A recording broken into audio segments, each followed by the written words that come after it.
Vice Ganda.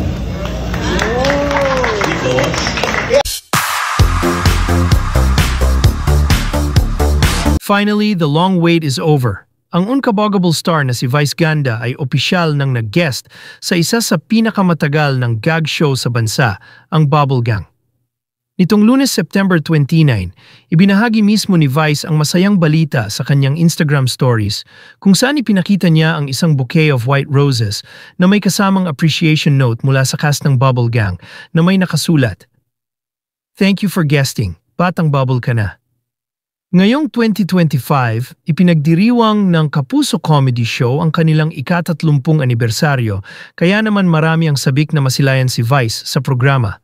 Lalo na kung magkakaharap pa sila ng iconic character na si Shala Dismaya. Matatandaan na noon pa man ay lantad na ang kagustuhan ni Vice na makapag-guest sa Bubble Gang. Gayun din, minsan nang nabanggit ni Michael V na kung may isang non-Kapuso artist siyang nais makasama sa show, si Vice Ganda iyon. Ngayon matutupad na ang matagal ng inaasam ng mga fans ang makita ang unkabogable star sa legendary gag show ng GMA Network. Excited na ang lahat sa paglabas ni Vice sa Bubble Gang.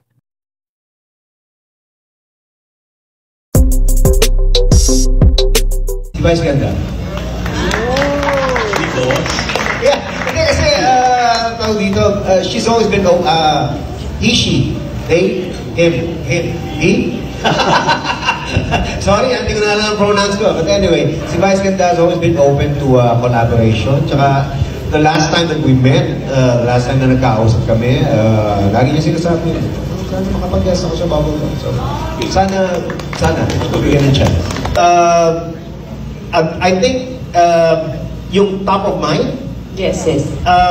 si Mr. Asimo and Vice Ganda. Oh, okay. Okay, thank you. Enough said.